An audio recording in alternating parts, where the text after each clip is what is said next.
به نام خدا. تیرکت بومن هستم، آرزم که گفتم بیام یه آموزشی داشته باشم به صورت خیلی ساده و اولیه روی بحث گام ها که به صورت حالا دستی، چون همه ابزارش رو به علاوه دارن، که چجوری میتونیم حالا ما روی گام ها ترید بکنیم یا به هر حال این ناحیه ها رو به صورت حالا دستی پیدا بکنیم به صورت در واقع ستاپی. یعنی اینجا بحث الان تحلیل مطرح نیست. بالاخره یکی از راه‌های ساده و دم دستی و ستاپیش، فارغ از اینکه اندازه گره چقدر، کجاها اینگولف میشه یا نشده، من بیام یه آموزش ساده‌ای رو در واقع داشته باشیم. خیلی هم ساده است. ما چیزی که احتیاج داریم اولش یک لگ حرکتی هست. خب هرچه توی تایم بالاتر بریم، به هر حال وین ریت ما بالاتره، ریسک به ریوارد ما بالاتره و دنبال بهتر اون لگی باشیم که در واقع یک سی پی تشکیل داده باشه که به هر حال مثلا فرض کنید مثل اینجا، یعنی مثلا ما یک لگی داریم که به این صورت اومده یک سی پی هم داره. منتها خب حالا این خیلی تایم بالاتریه، خب رسیدن مثلا به اون نواحی خیلی طول میکشه، اما شما این رو در همه تایم ها به صورت فراکتالی میتونید ببینید. یعنی فارغ از اینکه اینجا یک سطح خودکشی داریم و اینها، با اینا کاری نداریم. کاری که میایم میکنیم این، من یه خورده این چارت رو خلوت کنم اول. خب آرزم که فرض کنید شما توی تایم حالا یک ساعته هستید، هیچ فرقی نمیکنه. شما یک لگ حرکتی دارید و بعد حالا یک سی پی. کاری که میایم میکنیم، خب ما این ابزار رو نداریم، یعنی مثلا شما خب هیچ کدومتون شاید این ابزار رو نداشته باشید، اما کاری که میاید میکنید چیه؟ میاید در واقع یک لگ رو فرض کنید که میاید به همین قسمت ها تبدیل میکنید. یعنی میاید یک لگ رو به 4 قسمت تقسیم میکنید. به صورت حالا چشمی میتونید این کار رو بکنید. یعنی مثلا فرض بکنید که آقا شما این ابزار رو نداری، چون این همون به قول معروف فیبوناچی، مطابق با اعداد مخصوص حالا به خودم یا حالا به سبک خودم. کاری نداره، میاد این از سر و ته لگ یه خط میکشید، بعد چشمی مثلا میاد اینو به اون مقداری که میخواین تقسیم میکنید. به هر حال اون ناحیه‌ای که باید پیدا میشه دیگه. 2 تا ناحیه است، سر و تهش هم که مشخص. وقتی که این کار کردید، میاد یک بار دیگه همین کار توی این ناحیه انجام میدید. یعنی میاد دوباره مثلا فرض کنید که این نقاطش رو پیدا میکنید و این خطا رو میندازید. مثلا من چشمی میندازم ببینم کجا میاد. ببینید تقریبا میفته همین جایی که کشیدم، یه ذره مثلا بالاتر. خب برای پایینم چیه؟ همینطور. حالا این هنگ کرد. برای پایینم همینطور. میایم اینجا مثلا همین خط رو میکشیم دوباره. حالا مثلا چشمی مثلا من اینا رو پاک بکنم، کاری نداره دیگه. میاین آقا وسط اینو پیدا میکنی، دوباره میای یه خط دیگه ممکنه بیای اینجا بکشی، بس اینجوری دیگه. خودتون هم میتونید بالاخره خلاقیت بزنید، اما تو همین نواحی که مشخص کردیم.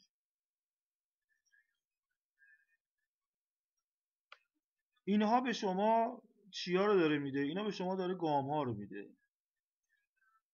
یعنی اگر مثلا این فواصل بزرگ گام‌های اصلی باشن، این خطای ضخیم، اینها به شما دارن گام‌های کوتاه رو میدم. ناحیه‌های وسط نه اینکه مهم نباشن، اما به اندازه این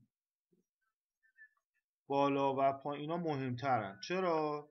این خط بالایی شما به شما داره ناحیه چی رو میده؟ به شما داره یک ناحیه برگشتی رو میده، به شرطی که اینگولف نشده باشه.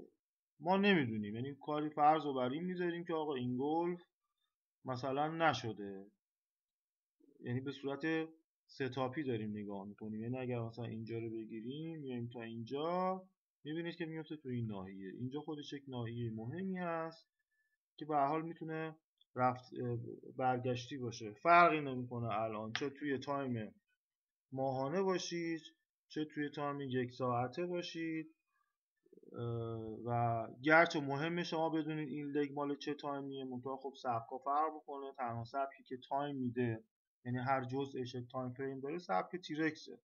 خب همه سبک تیرکس رو نمیدونم، بنابراین مجبوریم که به صورت ستاپی نگاهش بکنیم. از طرفی همیشه تقریبا میشه گفت به شرطی که اینجا چه اینگولف شده باشه چه نشده باشه، اگر شده باشه خب قیمت میاد این ناحیه رو میبینه و یک برگشت باز هم همون تحلیلیه، اما شما یک برگشت میتونید مثلا تا این نواحی، تا این گام مثلا فرض کنید، حالا باز میشون میذاریم سوم، 1 2 3 مثلا تا این سوم یک برگشت بده. حالا بسته به تایمی که شما هستی اون پروفیتتون دیگه، اون ریسک به ریوارد رو خودتون دیگه مدیریت میکنید. اما به صورت ستاپی باز دارم میگم، شما همیشه از روی این ناحیه میتونید انتظار یک به قول معروف برگشت داشته باشید. خب اگر یه سری این گلفا شده باشه قیمت میاد پایینتر، قیمت بیاد پایینتر، اینجا باز یکی از همون نواحیه که مثل ناحیه بالایی میتونه به شما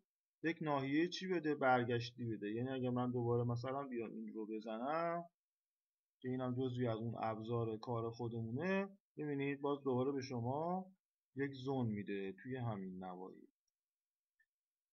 شما از این به قول معروف دیدگاه ستاپی میتونید استفاده بکنید بدون اینکه حالا چیزی رو بدونید. حالا مثلا میخوایم فرض کنید بهینه‌اش بکنید، خب این رو که کشیدید یه خورده ادامه میدید، مثلا میره توی تایم دیلی.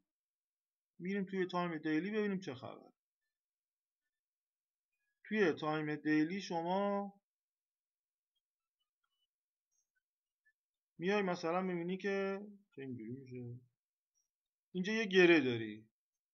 خب توی این گره چه خبره؟ حالا یه نفر ممکنه بیاد اول گره مثلا ناحیه بذاره، یکی آخر گره، یکی وسط گره. مثلا من شاید بیام اینجاها ناحیه بذارم، وسط گره استاپ من میذارم کجا؟ میذارم به قول معروف زیر گره، مثلا میذارم اینجا. ورودم تو همین ناحیه خط سبزی که مثلا افتاده، حالا یه خورده مثلا بالاتر. اینجا تایم سگانه است، اینجا تایم بالاست، مسلما استاپ بزرگه. بنابراین شما توی تایمه مثلا پایینتر 1 ساعته مثلا پیدا بکنید، بعد برید تو 5 دقیقه پوزیشنتون رو ست کنید، یا 4 ساعته پیدا بکنید برید توی ربع ساعته ست بکنید. درستش اینه که حالا دلیلش توضیحش رو دیگه نمیدم. تایمی که پیدا میکنید 2 تایم پایینتر میرید ست میکنید، تایم ساختار، تایم تریگر. به این صورت این یک نمونه از بحث ساده گام ها با دیدگاه در واقع ستاپی هست که میتونه همیشه این نواحی بهتون ریواردای هم وین ریت خوب بده، هم ریوارد خوب بده. حتی خود اینجا در واقع یک مستطیل کلاسیکه هم میتونه بهتون در واقع سل بده، هم اون ناحیه پایینیش در واقع اینجا باشه بهتون یک ناحیه در واقع بای بده. این رو قبلش میتونید برید تست بکنید، لااقل روی 100 تا قسمت در گذشته تست بکنید، بعد برید بک تست بگیرید و اینها، و به هر حال نتیجهش رو ببینید. موفق باشید.